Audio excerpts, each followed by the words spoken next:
Hello everyone. आज के इस वीडियो में हम लोग जो कंटिन्यूड डेफिनेशंस है हमारी बीएनएस की जो हम लोग पढ़ रहे थे वो हम लोग आज उसमें कवर करेंगे कुछ डेफिनेशंस। और पिछले वीडियो में हम लोगों ने सेक्शन 2 क्लॉज 14 तक देख लिया था। लास्ट डेफिनेशन हमारी इंजरी की डेफिनेशन थी जो हम लोगों ने देखी थी। यहाँ तक हमारा सारा चीज़ें कवर हो गई थी। अब हम आएंगे सेक्शन 2 क्लॉज 15 पे। सेक्शन 2 क्लॉज 15 क्या कहता है? Illegal and legally bound to do. पहले भी आईपीसी में हम ये पढ़ चुके हैं, हमारे पास पहले भी यही सेम डेफिनेशन थी, सिर्फ सेक्शन नंबर को चेंज किया गया है। क्या है? Illegal and legally bound to do. The word illegal is applicable to everything which is an offence. हर जो वर्ड है वो एप्लीकेबल है हर उस चीज पर जो कि एक ऑफेंस है या फिर जिसको लॉ के द्वारा प्रोहिबिट किया गया है। ठीक है, मतलब मना किया गया है कि आप ये काम नहीं कर सकते, वो इलीगल है। और which furnishes a ground for a civil action, या फिर कोई ऐसी चीज आप करते हो जिससे कोई भी पर्सन आपके अगेंस्ट सिविल सूट लेकर के आ सकता है। तो तीन चीजें हैं इस डेफिनेशन में। क्या इलीगल की डेफिनेशन में क्या है? तीन चीजें हैं। कोई एक ऐसा चीज जो कि एक ऑफेंस है या फिर प्रोहिबिटेड बाय लॉ है या फिर it furnishes a ground for a civil action, तो ये इलीगल में आएगा। लीगली बाउंड टू डू हम किसे कहेंगे? कि कोई चीज आपको करनी चाहिए थी, आप लीगली बाउंड थे करने के लिए, but still you omitted it. तो हम यही वर्ड यूज करते हैं, ओमिट। हम ओमिट वर्ड यूज करते हैं जब हम कहते हैं कि ये काम करने की ड्यूटी उसकी थी but he omitted to do it. जैसे पुलिस ऑफिसर की ड्यूटी है कि वो आपकी एफआईआर रजिस्टर करेगा, अब वो लीगली बाउंड है ये चीज करने से, अगर वो मना करते हैं तो उन्होंने अपनी ड्यूटी को ओमिट किया है, तो उसके लिए भी सजा हो सकती है ना। तो वही चीज है इलीगल और लीगली बाउंड टू डू।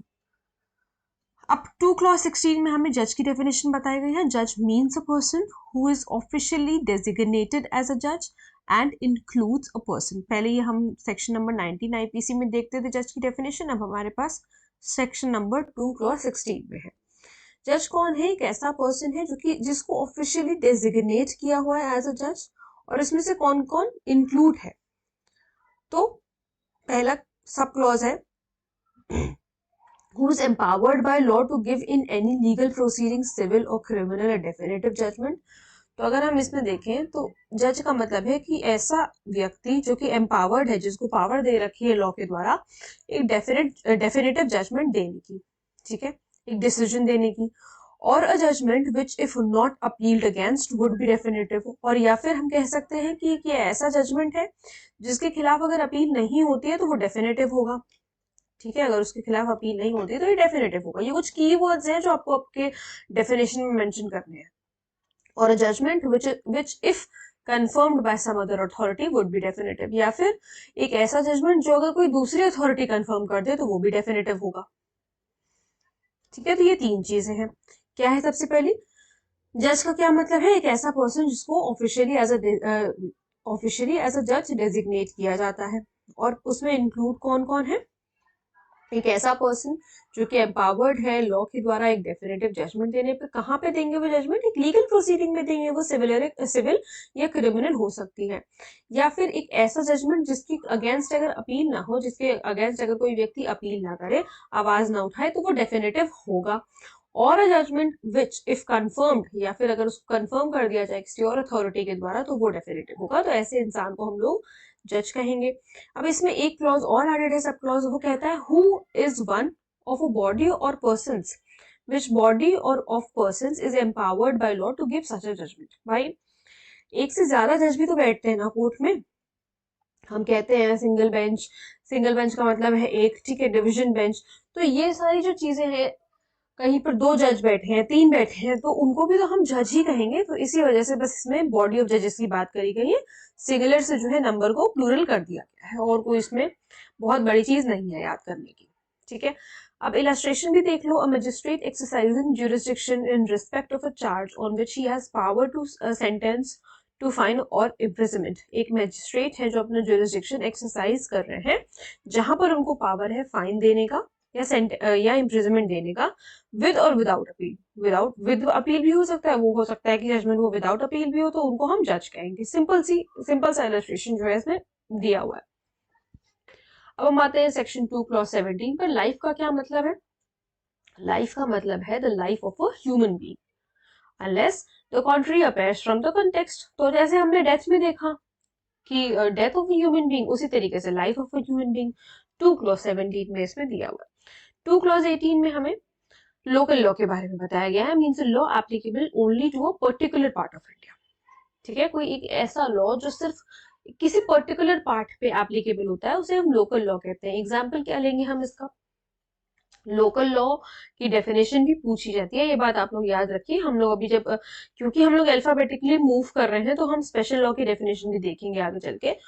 तो लोकल लॉ की डेफिनेशन पूछी जाती है, बड़ी छोटी सी डेफिनेशन है बट आती है। अब चाहे आप आई गेस प्री में भी इसके कई बार सवाल बने हैं, मेंस में भी पूछा गया है। ठीक है, शॉर्ट नोट लिखने के लिए। अब इसमें बड़ा तो आप क्या ही लिखोगे, शॉर्ट नोट जो है पूछा गया। पर्टिकुलर पार्ट का यहाँ पर मतलब मैं आप लोगों को बता रही थी, बताना एक्चुअली चाह रही थी कि जैसे पर्टिकुलर पार्ट पे जैसे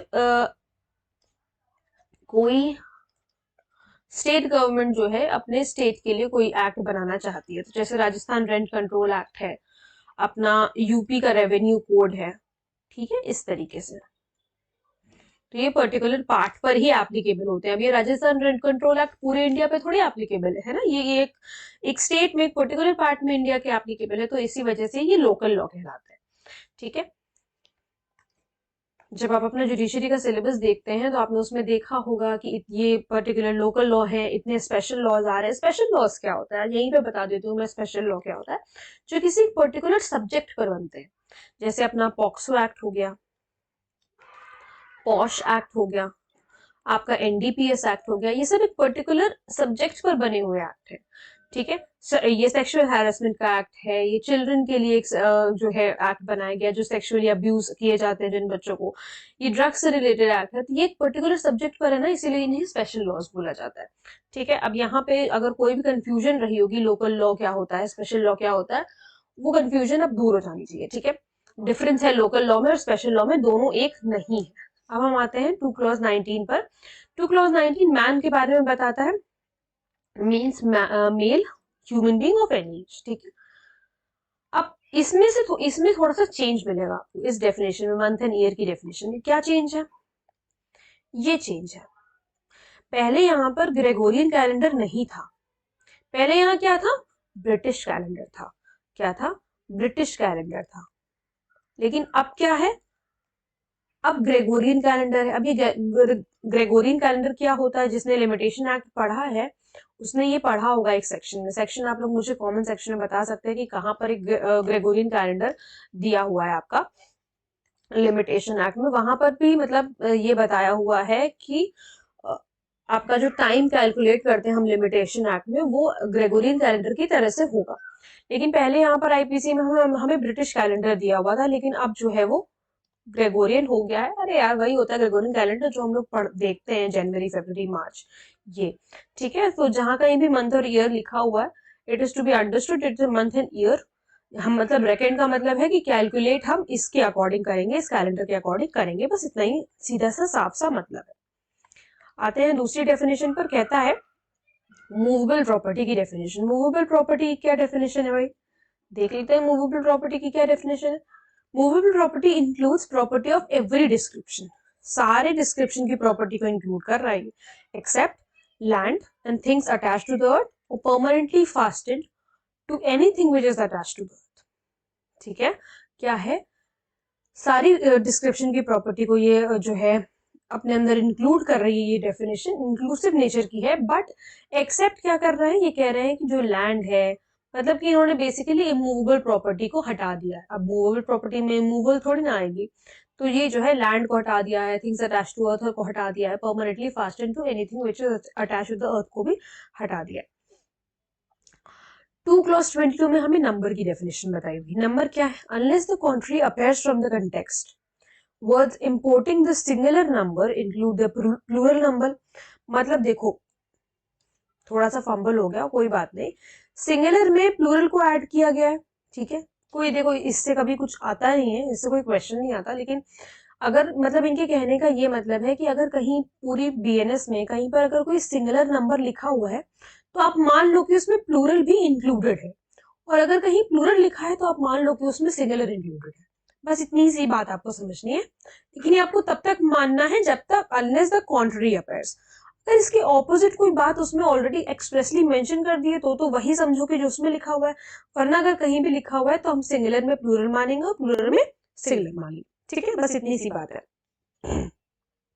23 में हमें ओथ के बारे में बताया गया। 2 क्लॉज 23 में ओथ क्या होता है? Oath includes a solemn affirmation substituted by law. Oath क्या है? एक सोlemn अफर्मेशन है, सब्स्टिट्यूटेड बाय लॉ है for an oath, any declaration required or authorized by a law to be made before a public servant। ये oath किसके सामने लोगे? Public servant के सामने लोगे, अरे मतलब जो हम लोग शपथ लेते हैं वो। ठीक है, और to be used for the purpose of proof whether in a court or not. बस आपसे ओथ की डेफिनेशन पूछे तो आप लिख के आइएगा, ये एक सोlemn अफर्मेशन है या फिर कोई डिक्लेरेशन है जो कि रिक्वायर्ड है या ऑथोराइज्ड है लॉ के द्वारा कि हमें ये चीज ओथ पे ही एडमिट करनी है। ठीक है, किसके सामने होगी? पब्लिक सर्वेंट के सामने होगी, या फिर प्रूफ के पर्पस के लिए भी यूज हो भी सकती है और नहीं भी हो सकती है। बस इतनी सी बात। अब हम आएंगे 2 क्लॉज 24 पे। तो देखो 2 क्लॉज 24 ये ऑफेंस की डेफिनेशन है, वैसे कभी पूछी नहीं जाती है ऑफेंस की डेफिनेशन, लेकिन इसमें कुछ सेक्शंस दिए हुए हैं। तो इसमें क्या बताया गया? Except in the chapter and sections mentioned in sub clauses A and B, the word offence means anything which is punishable by this Sanhita. Offence का क्या मतलब है? Anything which is punishable by this Sanhita. ठीक है, यहाँ से पढ़ो, द वर्ड ऑफेंस मींस, ये आप सेक्शंस खुद पढ़ सकते हो। ठीक है, इसको एक एक्सेप्शन की तरह जो है इन्होंने ट्रीट किया है। The word offence means a thing punishable under this Sanhita or under any special law or local law. Offence का क्या मतलब बताया उन्होंने? एक ऐसी चीज किसी ऐसी चीज को पनिशेबल किया, मतलब कोई भी ऐसी चीज, कोई भी ऐसा एक्ट जो कि इस संहिता के अंडर पनिशेबल है, उसकी पनिशमेंट दी हुई है इस संहिता में, तो हम मानेंगे कि वो ऑफेंस है। या फिर अगर किसी special law or local law में भी उसकी पनिशमेंट दी हुई है तो वो भी एक ऑफेंस की कैटेगरी में आएगा। क्यों भाई? अगर संहिता में कोई ऑफेंस की मतलब कोई अगर चीज पनिशेबल है तो क्या सिर्फ वो हम संहिता ही में ही मानेंगे? अगर पॉक्सो एक्ट में कोई चीज पनिशेबल है तो उसको ऑफेंस नहीं माना जाएगा, उसको भी ऑफेंस माना जाएगा। तो वही चीज यहाँ पर क्लियर कर दी है। ठीक है, ये जो सेक्शंस ऊपर लिखे गए हैं, the word offence shall have the same meaning when the act punishable under the special law or local law is punishable under such law with imprisonment for a term of 6 months or more, whether with or without fine. ठीक है, इसको इतना आप लोगों को ध्यान देने की जरूरत नहीं है, बस सेक्शन नंबर याद कर लेना। सेक्शन नंबर पूछा जाता है और कई बार अगर पूछा भी जाए या कुछ भी, मतलब वैसे जनरली प्री में आता है तो सिर्फ इतनी चीज लिखी होती है कि thing which is punishable by this Sanhita, या पहले जो है बाय दिस कोड लिखा होता था। ठीक है, बाय आईपीसी। अब 2 क्लॉज 25 क्या है? 2 क्लॉज 25 ओमिशन के बारे में बात करता है। हमने 2 क्लॉज 1 में देखा था एक्ट की डेफिनेशन, जिसमें कहा कि सीरीज ऑफ एक्ट्स इंक्लूडेड होंगे। ठीक है, ये तो कहा था उसमें सीरीज ऑफ एक्ट इंक्लूड होंगे। ओमिशन में क्या है? ओमिशन में भी वही सेम चीज है। ओमिशन में आपके सीरीज ऑफ ओमिशंस इंक्लूड होंगे। सीरीज ऑफ ओमिशंस को मतलब हम ऐसा सिंगल ओमिशन मानेंगे। वैसे यहाँ पर सीरीज ऑफ एक्ट को हम एक सिंगल एक्ट मानेंगे, अलग अलग एक्ट नहीं मानेंगे, सिंगल एक्ट मानेंगे। उस तरीके से ओमिशन को भी हम एक सिंगल ओमिशन मानेंगे, सीरीज ऑफ ओमिशन। बस इतनी सी बात आपको याद रखनी। पहले जब था तो डेफिनेशन हमको एक्ट और ओमिशन की एक ही साथ दी हुई थी, लेकिन अब अलग अलग कर दी है। 2 क्लॉज 16 में हमें पर्सन के बारे 26 में हमें पर्सन के बारे में बताया। पर्सन इंक्लूड्स एनी कंपनी, कोई कंपनी हो सकती है, एसोसिएशन हो सकता है, बॉडी ऑफ पर्संस हो सकता है, अब ये चाहे इनकॉर्पोरेटेड हो या ना हो। क्यों ऐसा कहा जा रहा है? क्योंकि अगर किसी कंपनी से के ऊपर हमें केस फाइल करना है तो वो तो आर्टिफिशियल पर्सन है, इसलिए उन्होंने बता दिया कि अगर हमें किसी कंपनी के ऊपर भी केस इंस्टीट्यूट करना है किसी कंपनी के अगेंस्ट तो हम कर सकते हैं। ठीक है, इसी वजह से उसको पर्सन की कैटेगरी में डाल दिया। भले ही वो आर्टिफिशियल पर्सन है, उसके डायरेक्टर्स वगैरह, उसके जो ओनर्स हैं वो आएंगे कोर्ट में, कंपनी तो खुद चल के नहीं आएगी, स्वाभाविक सी बात है। तो इस वजह से डाला हुआ है ताकि किसी को भी कोई प्रॉब्लम ना हो। 227 में पब्लिक के बारे में बताया, तो पब्लिक में कोई क्लास ऑफ द पब्लिक हो सकता है या कम्युनिटी हो सकती है। पब्लिक का मतलब है भीड़ खूब सारी, है ना? पब्लिक को क्लास ऑफ पब्लिक या कोई कम्युनिटी भी हो सकती है। ठीक है, तो आई होप आप लोगों को ये डेफिनेशन यहाँ तक अच्छी तरीके से समझ में आई होंगी। अब नेक्स्ट वीडियो में हम लोग आगे की डेफिनेशंस डिस्कस करेंगे। अगर कोई प्रॉब्लम है, कोई डाउट है, please let me know in the comment section. और अगर आप लोग इस टॉपिक पे वीडियो देखना चाहते हैं तो प्लीज़ मुझे ज़रूर बताइएगा। Thank you so much.